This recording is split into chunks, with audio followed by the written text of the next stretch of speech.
Jack Smith's goof around, all of his shenanigans are coming to a close. It's time to step up and tell us what you're doing. He has to reveal his plan, says this article. We're going to get to it. But first, I'm Doug TeNapel, and this is In Exile, where my people hear just the news that I go out and find that I think is the very most important headlines that you need to know. In this case, this one caught my eye because I always like keeping up on Jack Smith because he could end up getting Trump in prison before the election. So let's read the article. This is over at Newsweek. Okay, check it out. Jack Smith will be forced to reveal Trump game plan this month, says an attorney. Chief Prosecutor Jack Smith will soon be forced to reveal his election fraud case against Donald Trump, a criminal defense attorney told Newsweek. Keith B. Johnson, an attorney in Augusta, Georgia, said that Smith will have to lay out his case against Trump at a hearing on September 26th. That's in a week,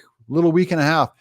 That will allow Judge Tanya Chutkan to check if the evidence stands following the Supreme Court's July 1st ruling on presidential immunity. So guys, they have to decide immunity first, immunity first before they can go forward. So this is going to be very complicated and hard to decide already. Quote, the court gave prosecutors until September 26th to argue that the remaining counts of the superseding indictment do not run afoul of the Supreme Court's July ruling on presidential immunity. Johnson said, guys, the election is almost here. That's less than 2 months away from an election. That is not going to fly. This whole thing is not going to fly. Trump was indicted on 4 counts of allegedly working to overturn the results of the 2020 election, the run-up to January 6, 2021 riot at the U.S. Capitol. The Republican presidential nominee has pleaded not guilty and has said the case is part of a political witch hunt. The July 1st Supreme Court decision on presidential immunity gave Trump broad protection from prosecution. As a result, Smith went before a grand jury with a new indictment that he believes is compliant with the Supreme Court decision. So just to note, that's the one that Jack Smith had to change, throw out all the language of Trump being president because he's immune, and had to make the documents professional in a last minute to throw them in right before the election. Chutkan now has to assess if the new indictment fits with the Supreme Court ruling, and it should.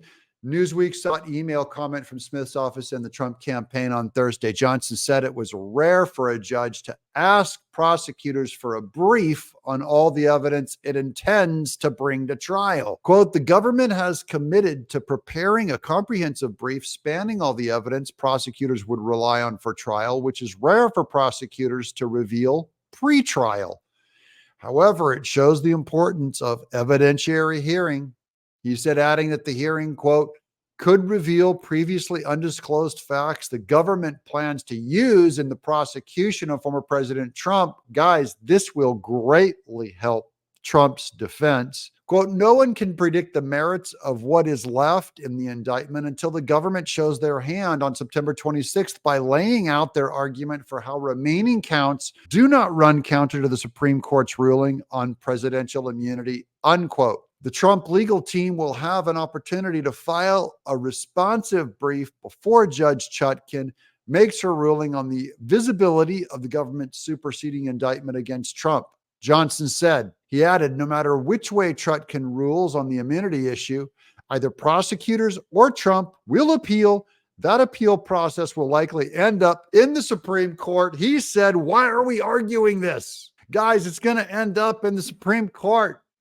There's no reason even to argue this right now. We're going to keep going one little bit more.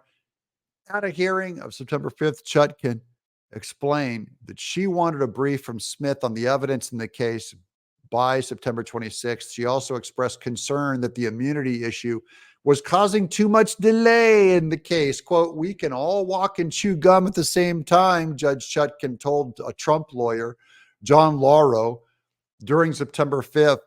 Status here. I love John Lauro too. We've been following him from the very beginning. Her comments came after a prosecutor said that his office needs up to 3 weeks to write the evidence brief requested by Chutkan. Trump's lawyers sought to delay discovery proceedings until after the government had written the brief. If I give the special counsel the time they're asking for, the 3 weeks, why can't you discuss discovery that you haven't been given that relates to immunity, unquote? Chet can ask Lauro. Lauro replied, you ready for this? We need everything that we're entitled to before we address these issues. And this is a brilliant move on Lauro's part. They can delay this thing for well over 3 weeks to go, look, it took us a long time to put these documents together. And they're going to wait till after the election, of course, before any of the stuff's decided. It's going to keep getting pushed back, which has always benefited Trump.